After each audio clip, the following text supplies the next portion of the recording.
Welcome back to video tutorial on AIOS. In this video, we'll be talking a very important concept in AIOS, model splitting, and this model splitting across the nodes in a grid using third-party services like vLLM and Ray.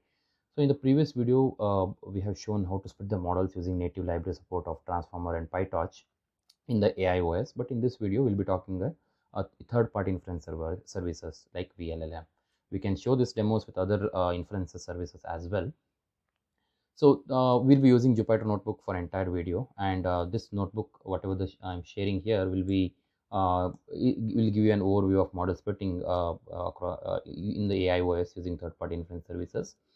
And this notebook is intended for the user who has a bigger model and they want to split it across the nodes in the available compute of nodes across the cluster. And the splitting of these models will be with the helper code from the init container. In previous video, we had something known as split SDK, where we are splitting the models using that SDK. But here we have a init container concept, and we'll be using init container to do the split the models using a vLLM Inference Server. So let me just start the helper code. Yeah, it will initialize the envs required for the Jupyter Notebook. So the code is given here. You can always go click this and you will see this particular part 2, and part 2 we have a block code and init container code and policies and some registration files will be available. So the main codes, what are main codes? Init container.main. So we have a inside the init container we have a main here, and init container-sdk /sdk.py, which is nothing but which is available in this folder sdk.py. So let me open one by one. I open the sdk.py and let me open the main.py. And the third important code is vLLM client main.py. So that will be available in the blocks code.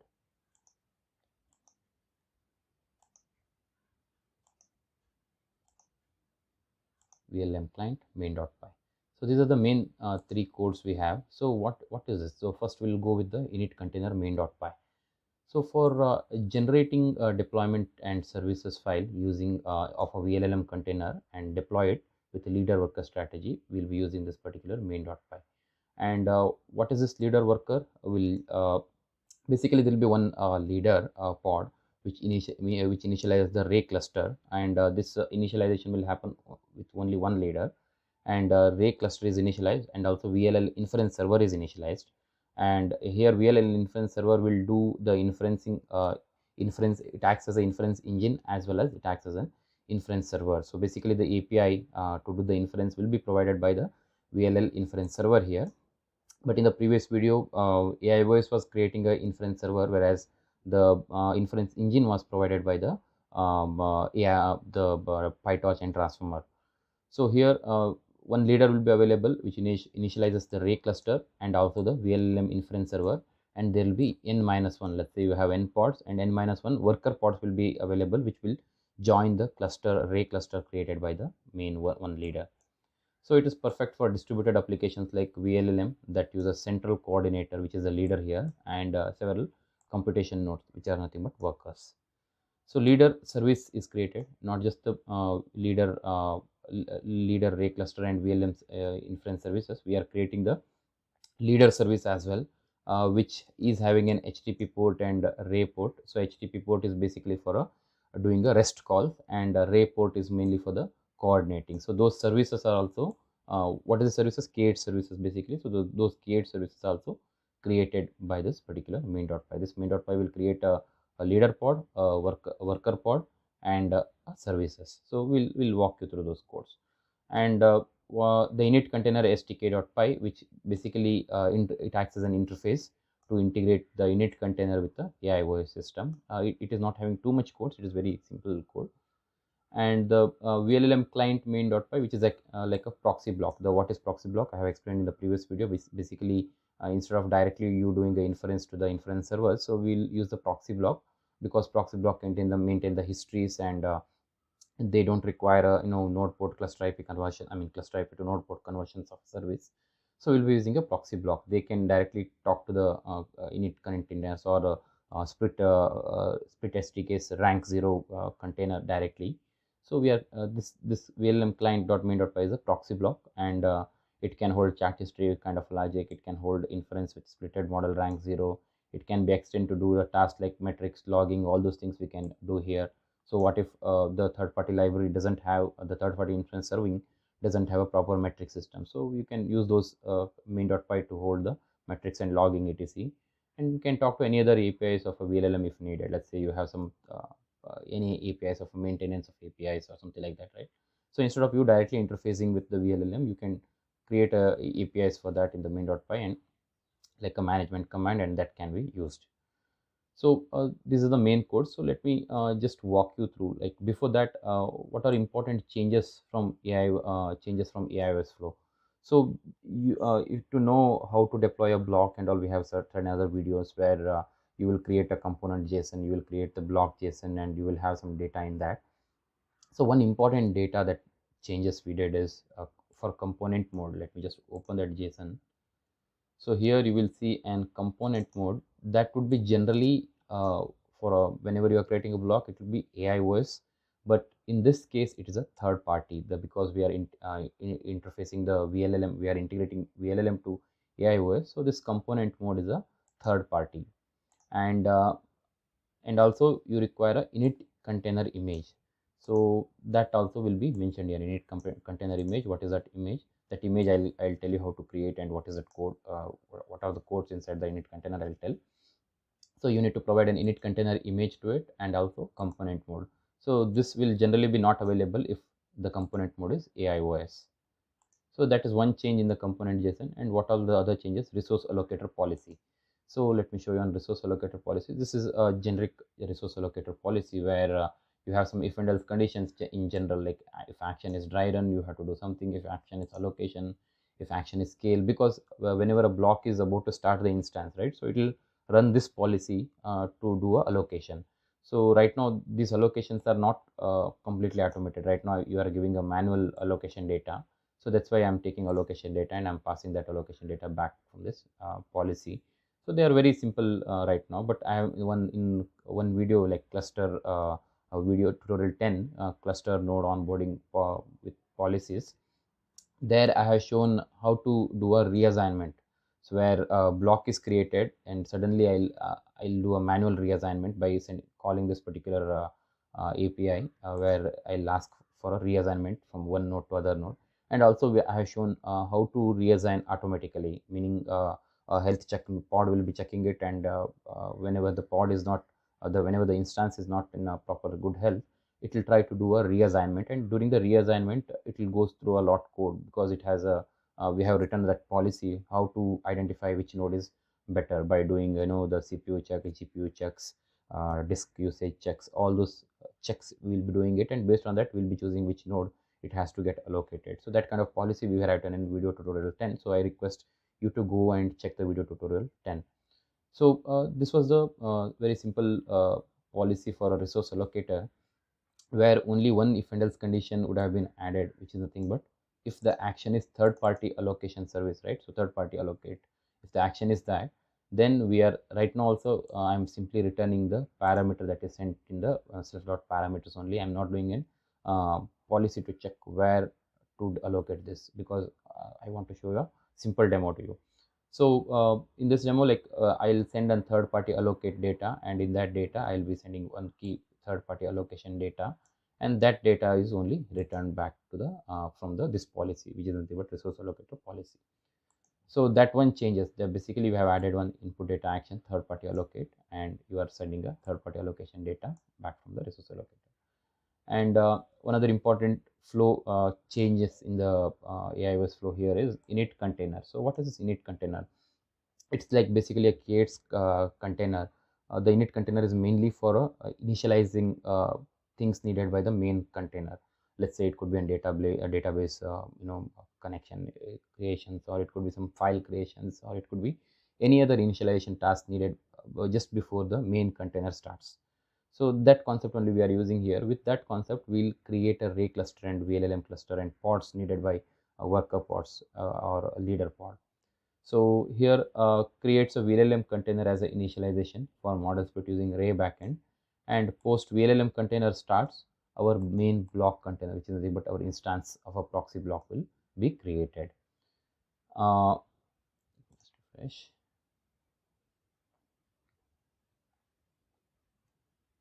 So next, any other third party, like a, let's say a kind of a deep speed, or let's say a Megatron LM, all those kind of third party systems can be initialized like this with the help of init container concept of K8s. And here there is a command for leader, like we have a command for leader and mainly command for worker, which I'll show you in the code. So but in that command, I'll just show you what is that command basically. So you have an uh, when a init container starts, right, so it will create basically pods and services, right. One leader pod will be created, and one n-1 worker pod will be created, and also services, k8 services will be created. And in that leader pod, this is the initialization command. It will leader pod, it will start this Ray cluster, and also it starts in vLLM Inference Server. So what this command basically, it is a vLLM workspace example online multi-node serving sh leader, and we are giving an array cluster size. So right now the vLLM and array clusters are very much pretty much integrated together. So I can use the whatever the default things available from the vLLM container. So you can, these files are directly available in your vLLM container image. So I'll be using that directly, and I am saying right now it has a leader leader container. This is the leader of the Ray cluster, and I'm saying a Ray cluster size. What is this size? Basically number of pods that you are going to create. So the self.replicas is what I'm passing right now. And this script initializes a distributed environment for the Ray cluster, and the leader here, the leader argument here, tells the script to configure this pod as a head node of a Ray cluster. And Ray is the underlying framework vLLM uses to coordinate. In previous case we were using PyTorch distribute with the NCCL, but here in this case we are using a Ray. And Ray cluster size, this tells the Ray head node how many total nodes, basically pods, to expect in this Ray cluster, which is nothing but we are passing a self replicas value, which is equal to the world size field.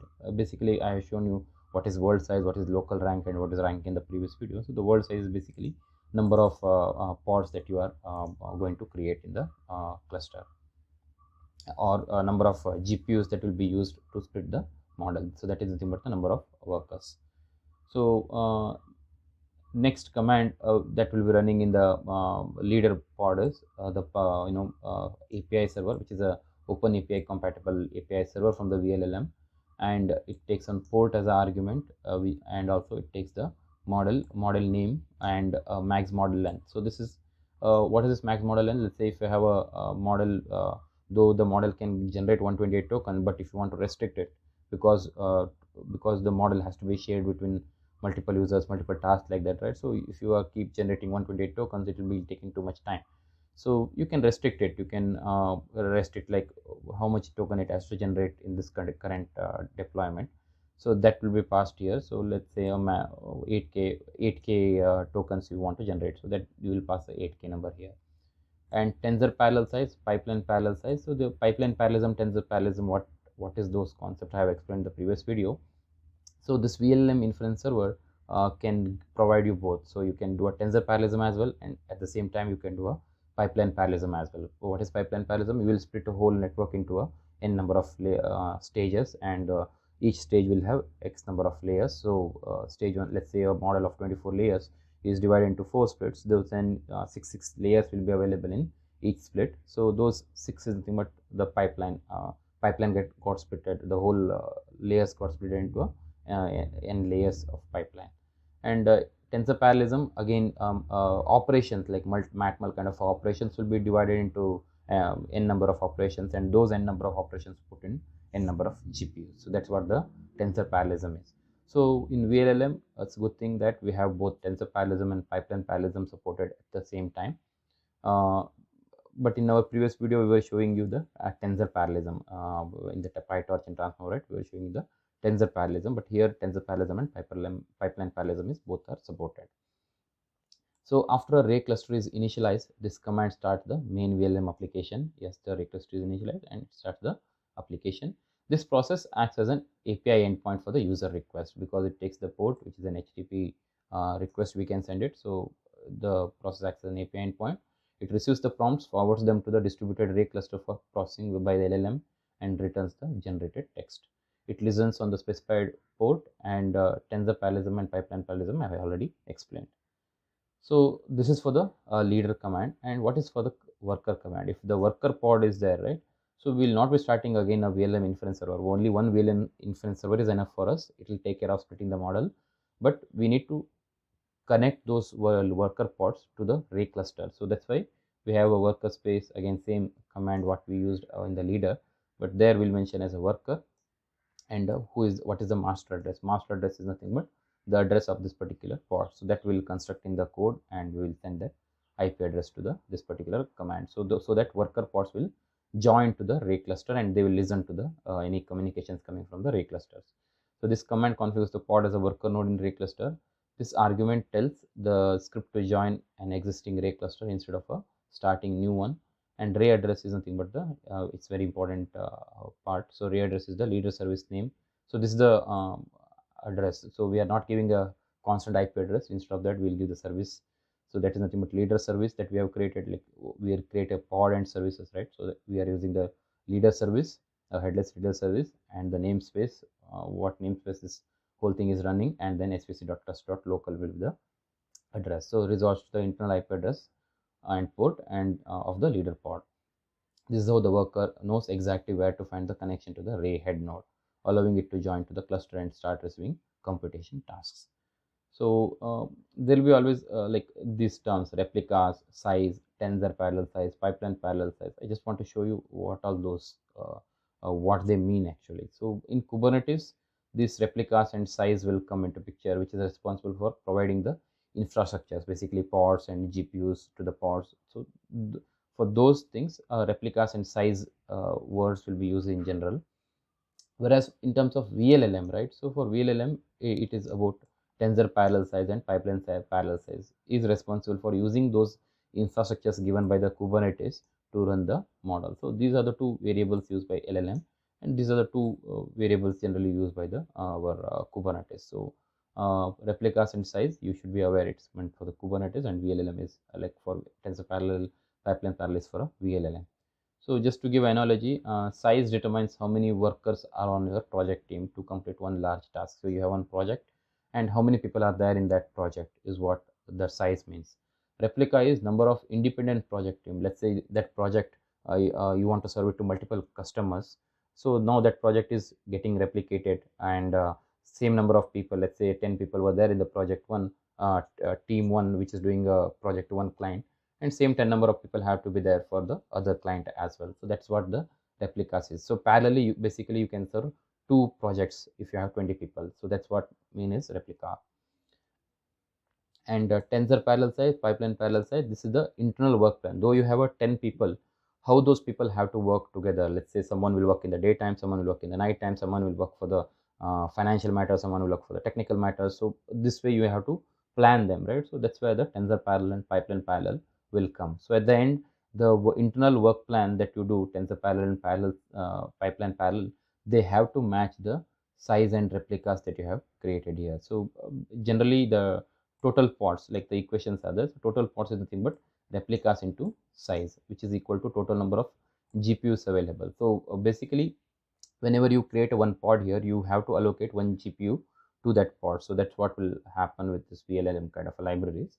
So that's what the meaning of this replicas into size, which is equivalent to total number of GPUs available. And size equal to tensor parallel into pipeline parallel. Say, let's say for example, let's say replica of 3, right? So and tensor parallel size of 2 and pipeline parallel of size pipeline parallel size of 4. What that means? So we'll get 3 complete separate vLLM deployments. So you have 3 projects going on in parallel, and 3 project teams are in parallel, and each deployment consists of 8 pods. So why 8 pods? It's basically tensor parallel into pipeline parallel. So in that 8 pod, 1 will be the leader always, and 7 will be the workers.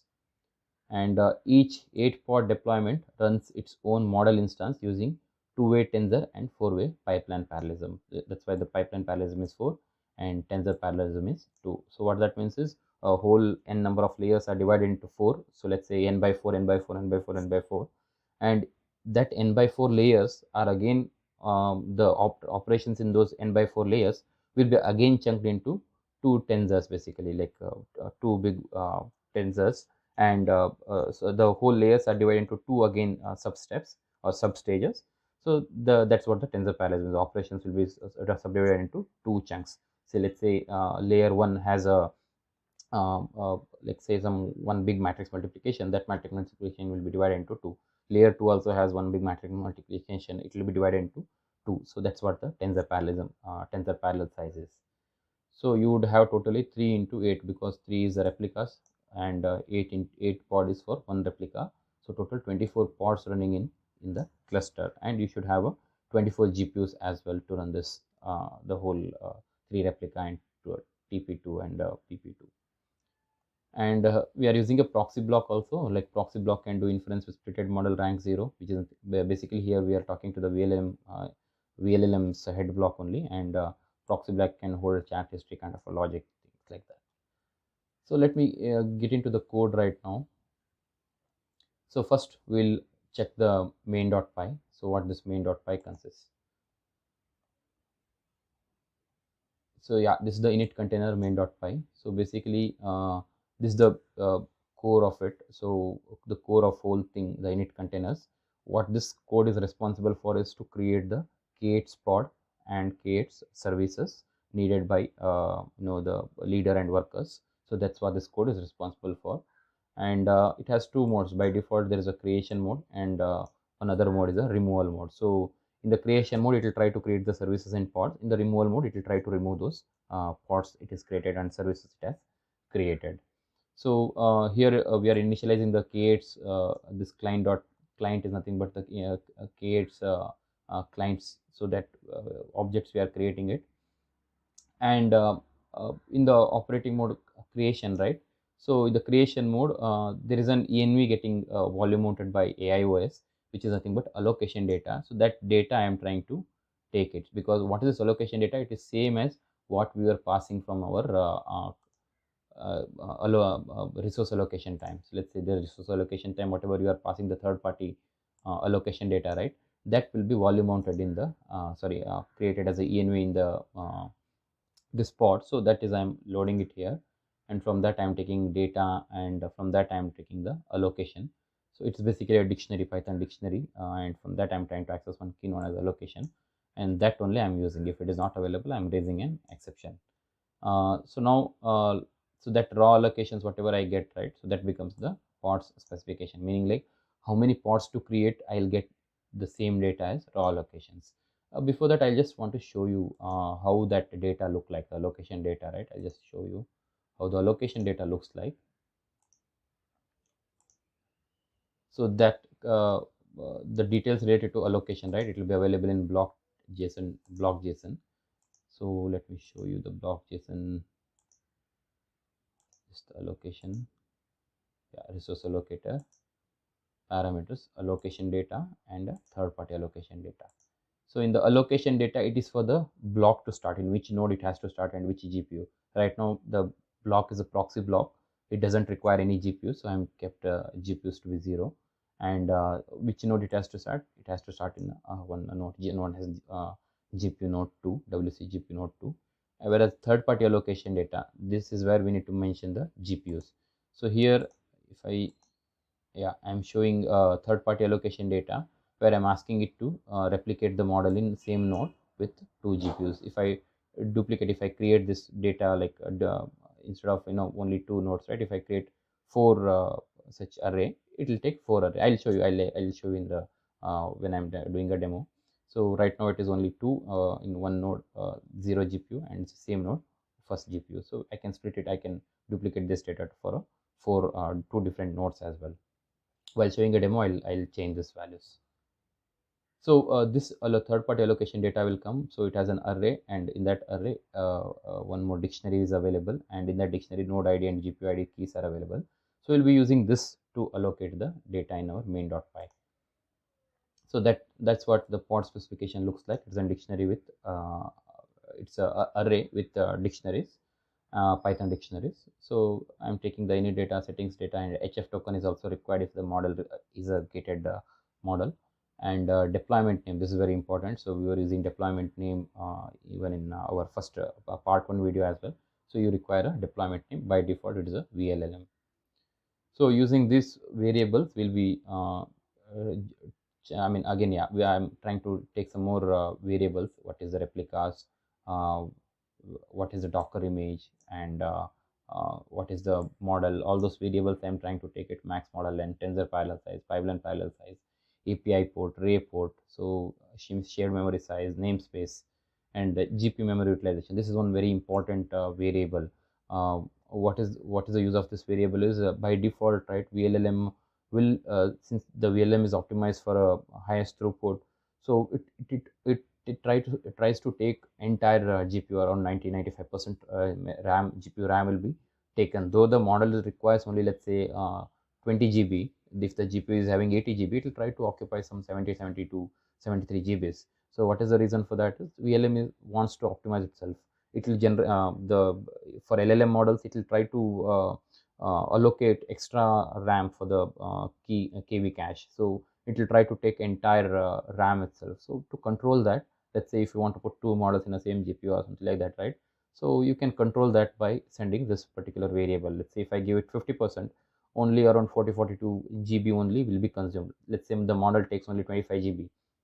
So rest 15 GB will be taken by the KV cache. If at all, let's say model wants to take 60 GB, but you are giving the 50%, then you will get into trouble. So that value also you have to calculate properly. Let's say your allocation data, right? If it is getting allocated in only 2 GPUs of a node, and if the node has a 80 GB, then if model requires some 60 GB, so you need to calculate that properly in your policy. Right now, since I'm doing everything manually, I know how much value I need to give, so I'm doing that manually. But when you want to automate this by writing a policy, right? Policy code I was showing in earlier case. So very simple policy is written. There is no automated calculations, but that also we can do. So for that reason, this variable is very important: GPU memory utilization. And leader service name, basically this is it's a leader service we will create, right? So a deployment name -leader -svc is used, and this will be utilized everywhere. Let to the worker leader has to join to the Ray cluster, right? This service name will be used. So this is a very important function, generate resource definition function. So this will be called from somewhere here in the main. So first we'll see. So execute init container and vLLM class is given. So what is this execute init container? It is available in the sdk.py. So here there is a function execute init container, main class is given. So we are creating we'll send that class to the init container executor class, which is available again in this file sdk.py, and we are creating the object out of it, and we are calling a execute. So what is this execute function contains? Execute function is having some mainly 2-3 jobs. So what it does is whatever the class we are supplying, right, main class, so that will be that class should have a begin function. So a begin function is called from that class, and then it is trying to update to the controller, saying that this beginning is success. So stage begin is success, so that the AIOS knows. It's basically sending the notification to the AIOS that begin is over. Similarly, execute main step, executor class dot main function is called. Executor class dot main function are called. Then again it is notifying to the AIOS that main is also a success. Then at the end it will try to do a finish job, and once the finish job is done, it will try to send the information back to the AIOS. So this is the simple function in the execute.execute. So let us see what this begin and what is this execute main, and what is this finish contains, that is available in main. So here you can see, right, the finish, main, and begin, 3 functions are available. So in the begin, it basically if the mode is creation mode, it is simply returning nothing. So if you want to do any other initializations, you could have done it here. So right now I'm not doing anything, so I'm simply returning message begin creation.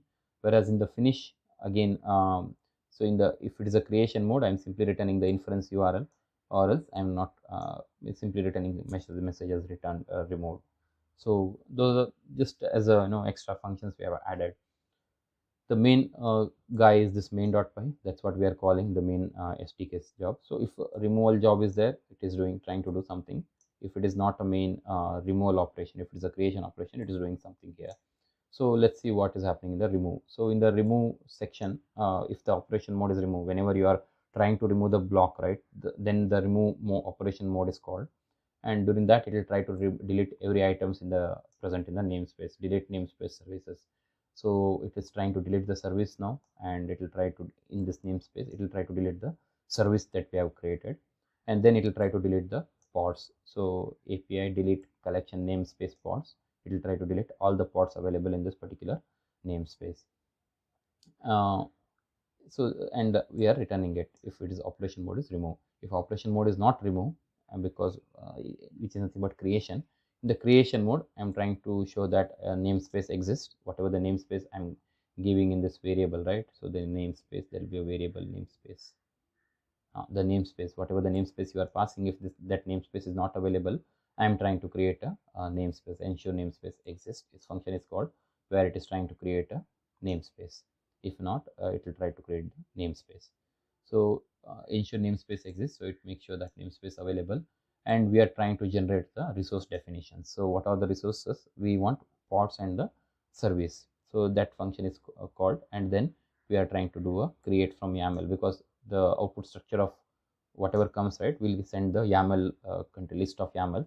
So the list of YAMLs passed to this particular function, and this function will create the pods and services.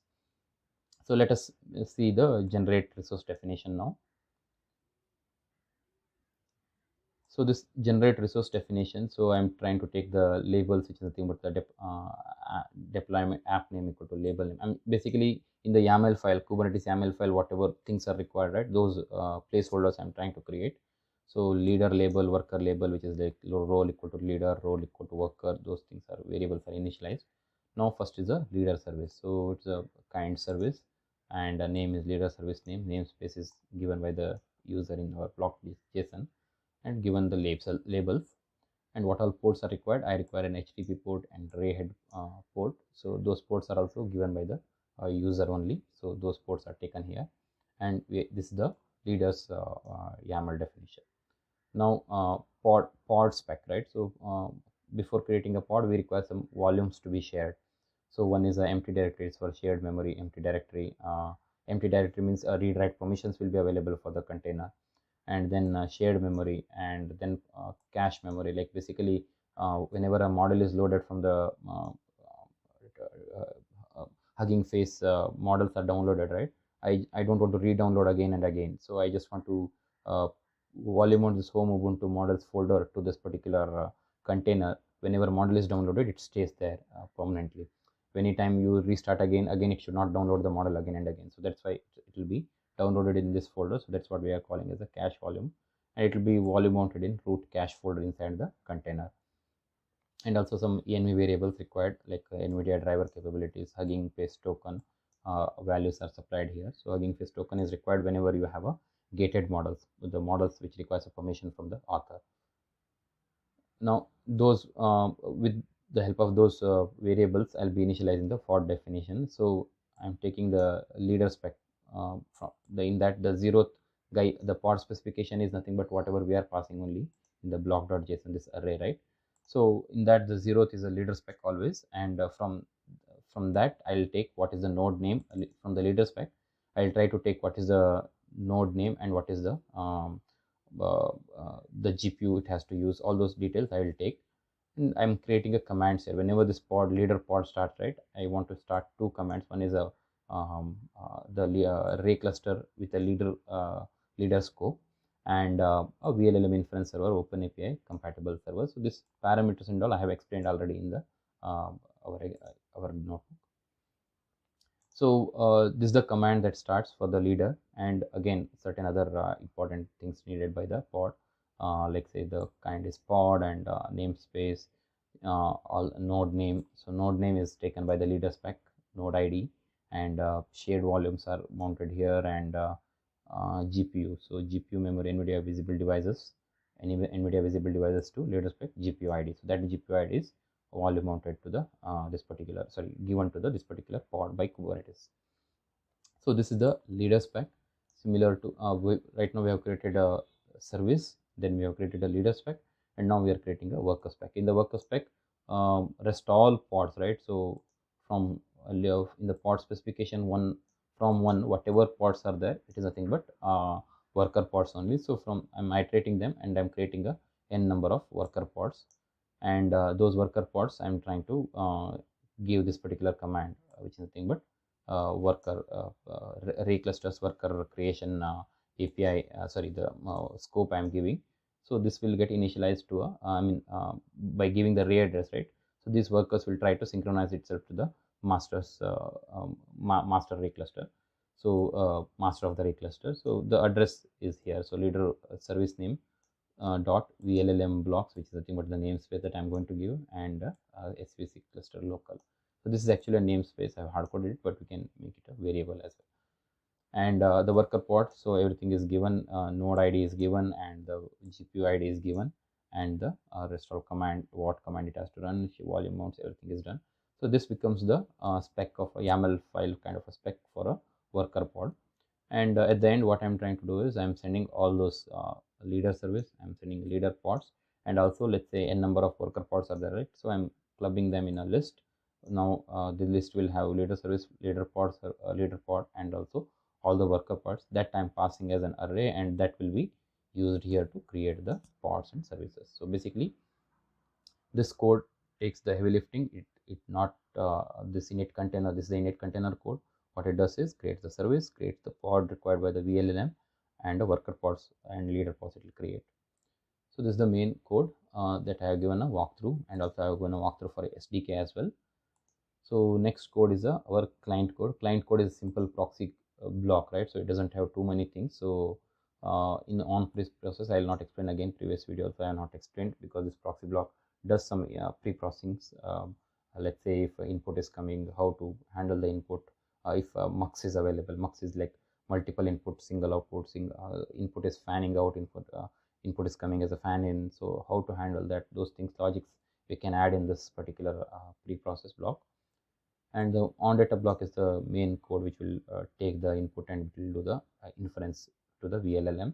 So here, yeah, we got a session ID, input data. From that input data, I'm trying to take what is a message, mode, and then if message is not available, if mode is not available, we are raising an exception.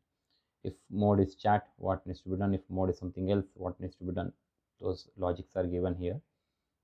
And since it is an OpenAPI compatible API server from the vLLM, we have to use the API similar to completion, OpenAPI v1 chat completions. If it is something else, then v1 completions we need to use. We can again extend this to any other embedding creation, token generation, all those kind of if and else conditions we can add it here. For the purpose of demo, I left only completions and chat mode. So the payloads are constructed accordingly. For chat mode, it requires a payload of different category kind, and whereas for completion, it requires a payload of different kinds. So all those things are added here, and then we'll try to talk to the vLLM's head pod, which is a worker pod, sorry, the leader pod, and from that, once the request is done, if it is 200, we are returning that response. If not, we are returning a false back to the caller. So from the tail, if it is a chat mode, we'll try to pick the exact content and we'll send that back to the user, and also we'll add that to the history. So history is required because like chat, right? So we need to maintain the histories, and also we'll add that into the history. If not, if we are simply I'm adding also to the history here, though it is not needed for the completions, and just simply adding it. So that result we are returning back to the caller. So basically this guy will take the inference request, and we have to use the inference server here, which I'll show you. Via inference server, we'll give our prompt to the inference server. Inference server will take the hit, and then it will pass on to this block container, which is our instance container, via gRPC, and that will talk to the vLLM inference server directly, and gets the result back and get the results back, and this will send back to the inference server. Inference server will send back to the user. So that's how the flow will be. So right now I explained all these codes to you. So we'll see the demo. So now we'll build the init container image, because that container image is required for us in our we have kept that image here, right? So we need to provide that image in the our component.json. So let us build that particular image. I have shown what is that code already with main.py and sdk.py. So I have built the Docker image already. You can just run this command and push that image to the registry available, because this images has to go to multiple nodes. So that image has to be available in some centralized repository. And again, the proxy container image also you can build it and push it to the registry. So this third-party vLLM demo is what my init container image will be. And in our component.json, so I would have given that third-party vLLM demo and mode as a third party. So I'll not explain all this data again, like you can go through it, like protocols will be available, the data will be available. Protocol is basically the schema, and the actual data will be available somewhere in the variable like component parameters, component settings. So those are the actual data. The component.json is always a fallback, and the actual data that will go to the container when starting is the blocks.json. So in the block.json, I'm giving a block ID, component URL, and this component URL is nothing but from the component JSON. The component JSON, whatever you have, right? vLLM runner demo 1100 stable. So that will be as a component URI. And also what is the model name, namespace, replicas, group size, tensor parallel 2, pipeline parallel 2. Let me just change this to, right now I change this tensor parallel size to 4, pipeline parallelism size to 1. What is the reason is, in the previous video also I have done like that, like we were creating a TP of 4, and no pipeline parallelism was involved in the previous video where we were using PyTorch and transformer. So to compare that and this, I just want to keep the same. So you can make 2 as well. If you have 4 GPUs and 4 GPUs with you, you can do 2. So where pipeline parallelism will divide the whole network into 2, and within that one stage that will get divided into a tensor parallelism of 2. That also you can try. But for my comparison, I'm keeping pipeline parallelism as 1 and tensor parallel size as 4. Model length maximum 8K, and GPU max utilization of 0.9 I have given right now. So we can change it to maybe a 0.5 also. That's also fine. And init settings, HF token, generation config also we can change it accordingly. Like generation config, the values, certain some values are given, and this generation config also we can change it when we want to change. So let me change this to 0.5 as well.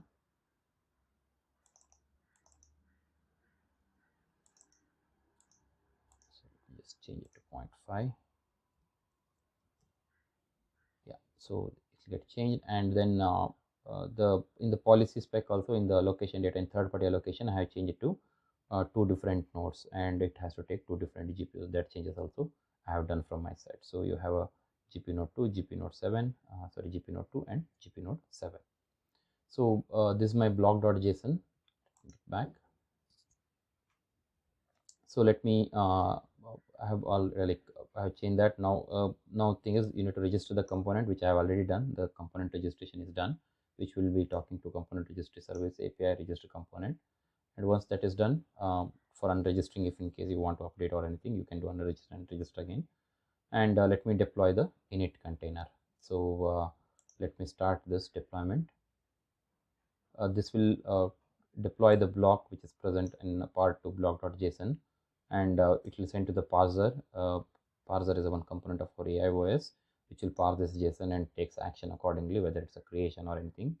So since it's a creation, API / create block is there, it will create the block by taking this input from the block.json.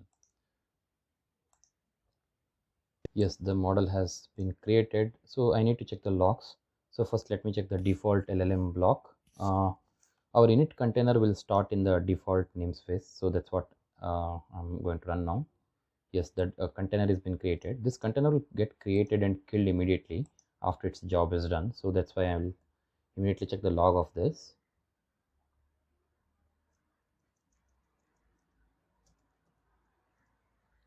Yes, so it is doing some operations.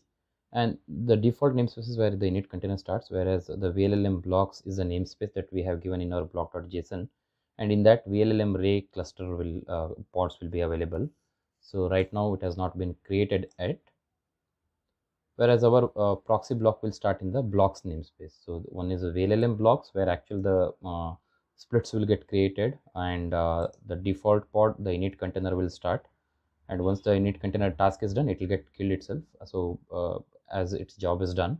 So right now you can see here, so this is the allocation data we were getting, and I'm getting basically all the 4 GPUs with 2 GPU nodes in the name, GPU node name, and one by one task it is doing right now. So begin stage is done, it is informing to the AIOS that begin is done. Then the main stage where it is trying to create the containers, and once it's done, its response it will be sent to the AIOS back. So now, yeah, the init container is over, so that's why I'm not able to see the log. So I can show you that init containers. So init container is not there now. So right now, yeah, the vLLM leader and 3 workers are running, because we have given 4 tensor parallelism, and as you can see, they are running in 2 GPU. The 2 pods are running in 2 GPU node, and 2 more pods are running in other 2 GPU nodes. So let us log this particular vLLM leader.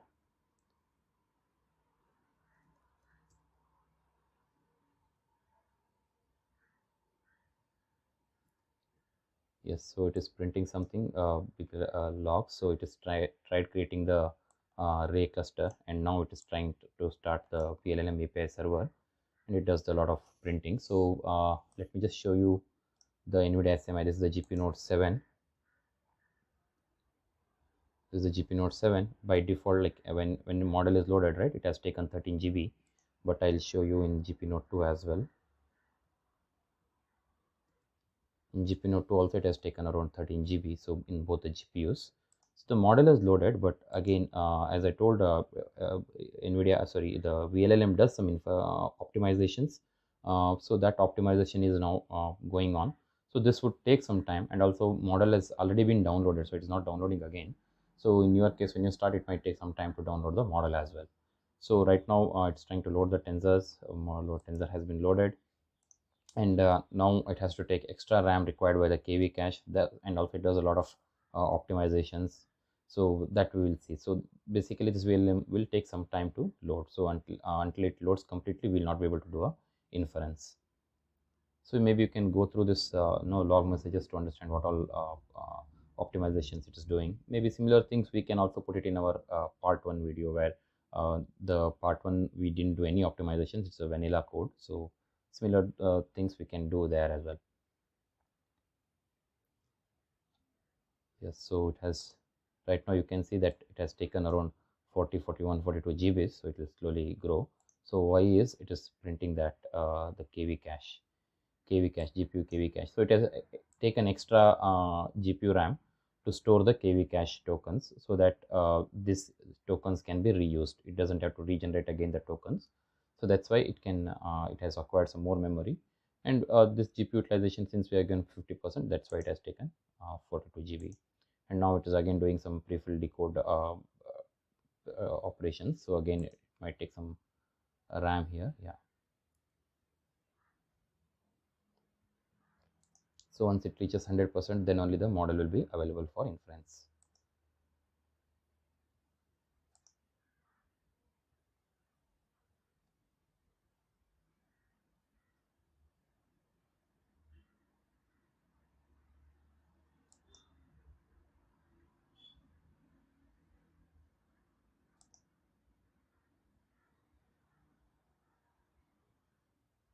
Yes, the engine is loaded, and it is displaying what all APIs are available for us to talk to the vLLM. It is showing that application startup is complete. Now this is the total RAM, around 43 GB it has taken. So now let me do the one inference. So to do the inference, we need to, yes, so we have deployed it, and yeah, as I told, the vLLM blocks will be, the vLLM split will be in vLLM block namespace. Init container will be in the default namespace. It will not stay there. It will, once its job is done, it will go. It will get deleted, and even when you are deleting it, again the same container will come back in not same container, new container will be created with the same image, but in the operation mode of remove. So in creation time it is creation, and remove time it is remove. So this is where you can check the init container. I have put on some 30-second sleep there, so you can increase it if in case you want to see the logs of if something goes wrong in the init container, right? So you can check the logs, right? So for that you can put a sleep there and check it. And actual our blocks will be running in the blocks namespace only, because it is a it's a block, right? We are creating the block. Blocks will be always created in the blocks namespace, so you can check the proxy blocks logs in this particular block namespace. And to do the inference, we require inference server, which I have already created in the cluster. You can check how to create by using running these commands. So let me do the inference. So I need to change the session, and I can change the sequence ID to 1. And right now I'm asking one question to give something in, say, Python, and max tokens is 512. So let us see how it goes. As soon as I give the inference request, it is hitting the API server, and it started printing the cache, sorry, some data. So before that, let me do the NVIDIA SMI.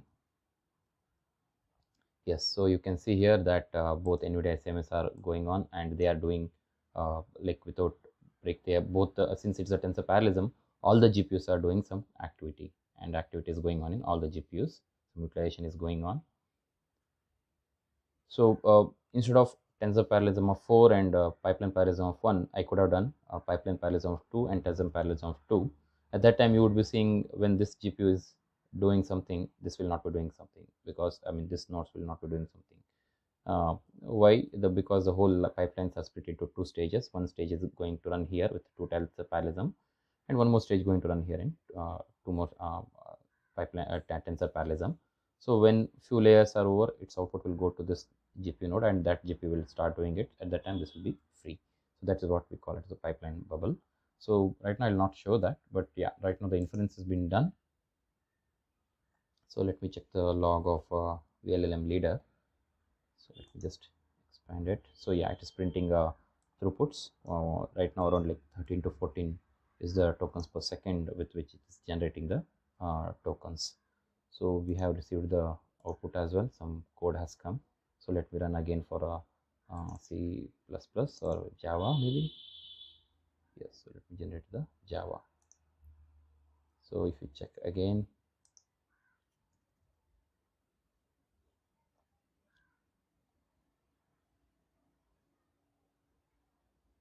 so this was for Python, and now it is showing something for Java.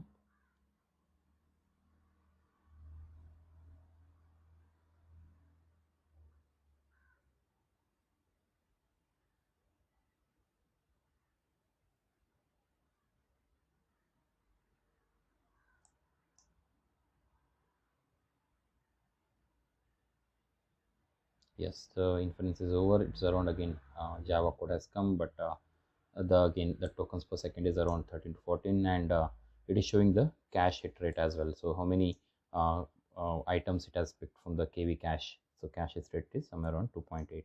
So let me again just to show you, I'll show the same code in C++. Let us see how it goes.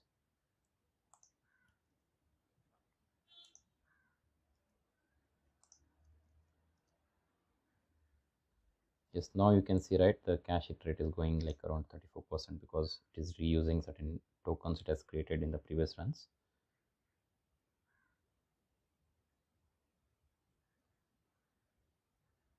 So in the first time the KV cache hit, prefix cache hit was like very less, and now slowly it is going high. The cache hit rate is nothing but basically the same cache that might be available in the KV cache, so it's trying to reuse it. So around 34% of the hit rate is going on.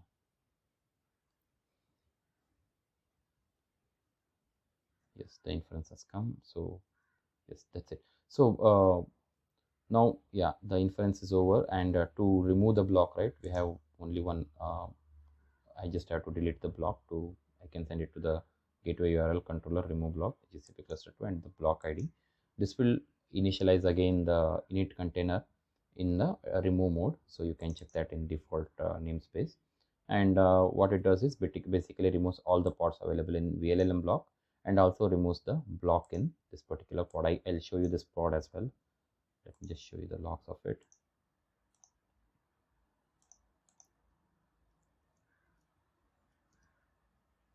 Yeah, this is the vLLM block. So this is basically the blocks, other containers. They are mainly load balancer, health check pods, and Redis pods, and several other pods will be there, like proxy. You can, those pods will be available here, but actual instance pod is available here. So if you are creating more instance, right, this will get duplicated, meaning like it will create several, let's say if you have four replica of the four replica or instance of the pod, then this will be repeated 4 times. So let me check the log of this pod.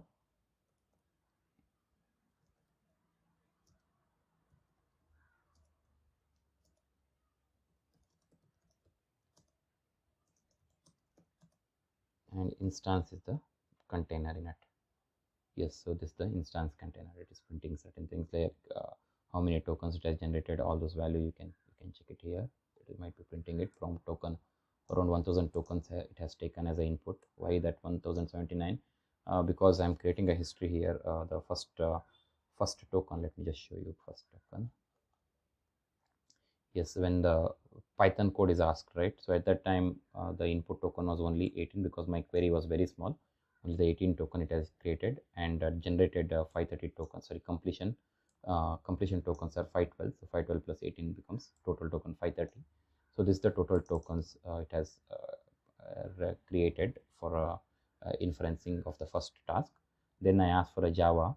So during the Java, the prompt token is 548 because since I'm maintaining the history in my proxy block, the proxy blocks will send all the history to the vLLM. So the prompt token is 548 plus why 548? We got the 530 as a total tokens from the previous chat, and 18 more tokens has been added for the current chat, which is for Java code. And now again total completion token, again 512 tokens are completed, and that sums up to 10640. And now again in the third chat, prompt token is 1079. Why? It's because 106 the 1060 from the previous, 1060 from the previous, and 19 more tokens in this current C++ check, and it has generated 512 tokens, and 1591 tokens are the total tokens generated. So this is our container, and as you can see, the instance of the block, and instance is always getting a health check. So this is basically health check API, which is trying to hit the instance code. So you have to provide the health endpoint to respond back to the, like if you want, if your health is not good, if model is not loaded or something like that, right? In the previous video we have shown, the tutorial video 9, tutorial video 10, we have shown how to use this endpoints API to know if model is not good, if health is not good, then how to do the reassignment. So this is about the block. So let me, once the block usage is done, to remove, how to remove it, you just have to call the delete remove block with by giving the block ID. In part 1 video, we were deleting two things. One is we were deleting the splits, and we were deleting the proxy block. But in this case, we have to delete only the proxy block, because we have created only the proxy block, and that proxy block was creating the init container. Init container was creating the vLLM inference server. So let me delete the proxy block.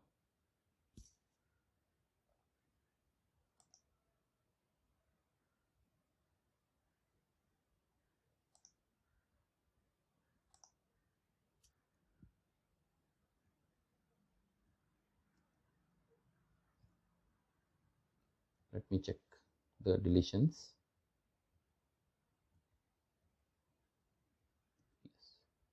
Yes, it is terminating. So, and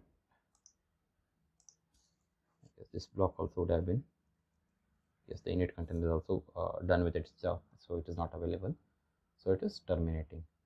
So that's it for this video. I mean, before that, before concluding, I just want to show you the the comparisons from our PyTorch transformer name approach, vanilla code without any optimizations, and vLLM Ray with the optimizations. So last time we saw that we checked for two models. One is the Gemma 227B and 70B Llama model, and we were getting like around 2.52 tokens in two splits. Rank here means nothing but number of splits you created. So this was a 4 TP and one, there is no pipeline parallelism. Here also I'm trying to maintain the same 4 TP, 1 pipeline parallelism, because vLLM expects 2 parameters, pipeline and tensor parallelism parameters. So I have maintained the pipeline parallelism as 1 only, and I have varied with respect to the max tokens as well by changing the max tokens. So time tokens per second will remain same, but the time it generated took very small time, because only 496 tokens are generated within 41 seconds, whereas here 169 tokens are generated in 2048 tokens were generated in 169. So time is more maybe, but tokens per second remains the same, around 12.5 tokens generated. All models were running in B float 16, meaning like float 16 float 16 only, not U int 8 or anything. We have not changed the U to U int 8 or any other precisions. When it was in 4 split, it was 7 to 7.5 tokens per second. The reason being is the communication. Right now, there is no NV link or any communications. They were communicating via Ethernet only. The GPU model we were using is in G Cloud with 800 GPUs, so they will not provide the NVLink hardware. So that's why because of the Ethernet connectivity, this could have been slow. So if you provide the NVLink kind of connectivity, this can go high. For a Gemma 2 model, around 31 to 39 tokens were generated when it is 2 split, but with the 4 split, it was around 13 to 14. And when I experimented the same thing with max tokens 2048, 19 to 21 we observed, and also 13 to 14 we observed. So this also could have been around this only, but my experiment time was a bit changing, and maybe because of that I was getting 31 to 39 tokens per second. So but whereas you can compare the vanilla version of ours and the vLLM Ray version of the init container mechanism. And one important thing is, I have mentioned the RAM requirement, right? So this is 27 GB into 2 for 2 rank, whereas in 4 rank it was 15 GB spread across 4 GPUs. So I have given the actual RAM required only, but because of our GPU memory utilization, value changes, right? So those numbers will change for sure.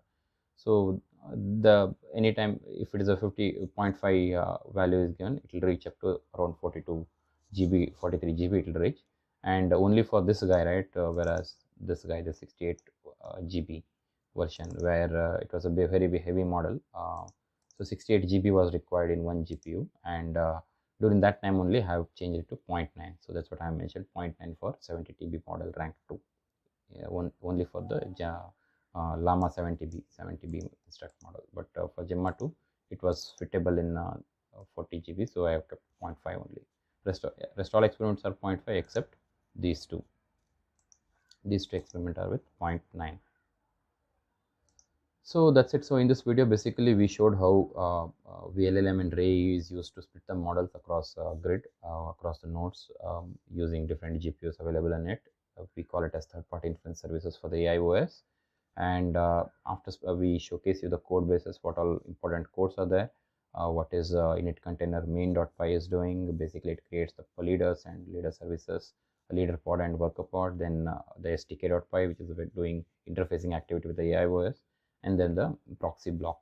So then we showed you a demo like how to create the block, what all content of block.json and component.json, then created the block. Then using the inference server, we did a inference for different programs, and we showed how the tokens per second can be checked from the vLLM directly, and then we showed you how to delete the block.